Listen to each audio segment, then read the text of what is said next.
We have huge breaking news involving the NHL. The trial for the 2018 World Junior players, the 5 players that were facing assault charges, the verdicts have been released. We're going to discuss everything the judge had to say, including the outcome and all the key comments leading to their decision, coming up next.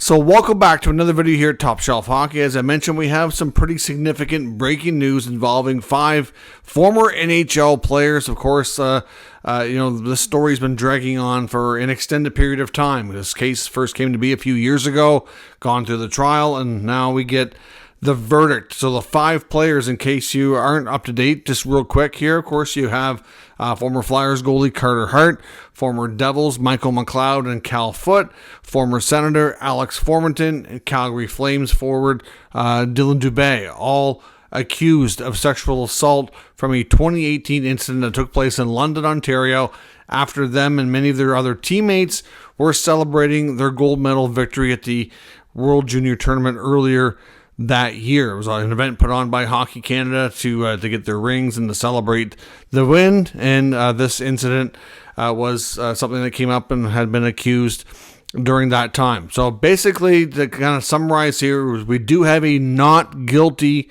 verdict for all 5 players. I will get into what the comments were here in just a second. We'll go through it all. The Crown will have 30 days to appeal.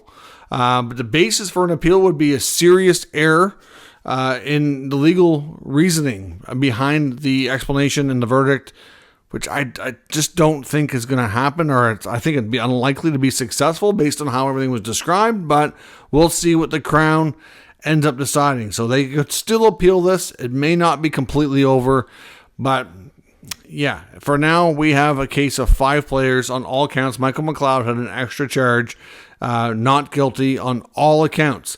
So some of the key comments here from the judge, they've been reading their ruling here and going through everything for several hours, starting, I believe it was around 10 o'clock Eastern time this morning. So, of course, just a reminder as well, the complainant or the alleged victim is referred to as EM to keep her identity private. So when I say EM, that's who I'm referring to.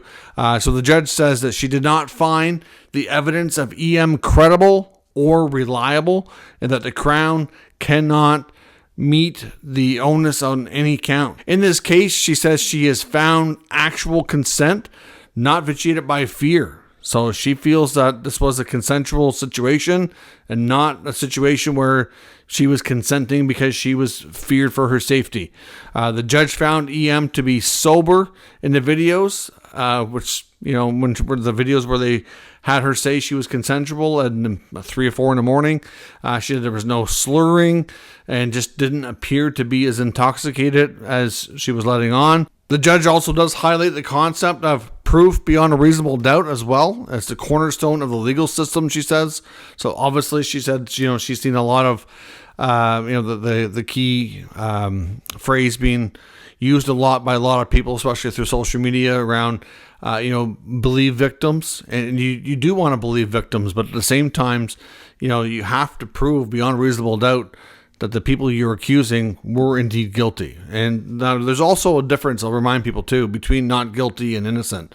Sometimes you think and you feel like there was a crime committed, but if it's not proved without beyond a reasonable doubt that you can actually proceed with a guilty verdict, then you can't, right? It's just the way the legal system works. So there are times when people are found not guilty, and some people are still going to find guilt. Now, there was definitely things we learned about this case and the events that transpired over the last, as we've heard a lot of different details when the first came out through the whole trial that do sound, somewhat disturbing.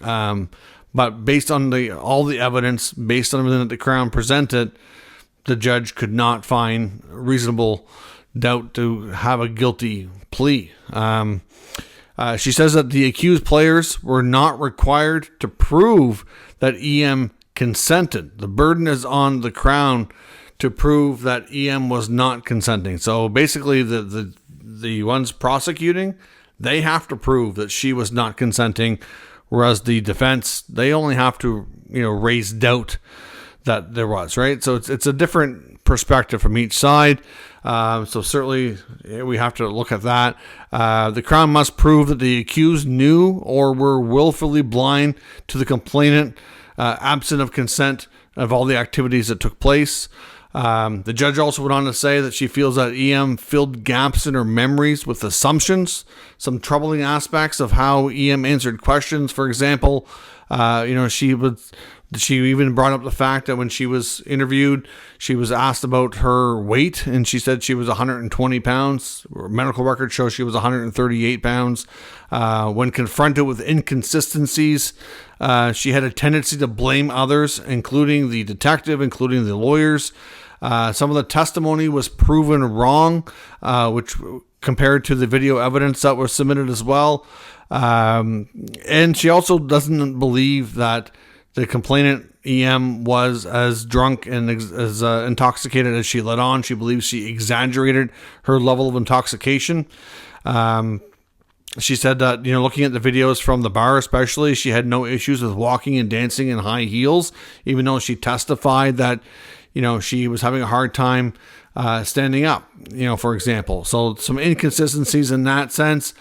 She also took issue with the fact that when EM was posed questions during her testimony, that she would often begin with, I feel, obviously I feel that. Well, that kind of shows that your memories are uncertain and you're kind of a little bit of guesswork or making assumptions, as she has said earlier. And because of all that, she reiterated that she could not rely on EM's testimony. She also felt that EM had a bit of a motivation to fabricate charges as well, where she did have a boyfriend at the time. And if I'm not mistaken, I do believe we learned through this process that her and that boyfriend are still together. The judge also says that she believes the players shared an honest recollection of what happened in their post-event group chat, that it was not used in a malicious way to concoct a story. I know a lot of people question some of the things that were said in that group chat, wondering if they were trying to get their story straight to make sure they could try to get away with it, is what I know a lot of people had the assumption, and what we saw a lot on social media. Obviously, the judge had a lot of other comments to say, and, obviously reading through a lot of their findings over several hours, so we're not going to go into the whole thing. Try to summarize the things I thought were somewhat important to determine how she came to the conclusion and to the verdict that they did here.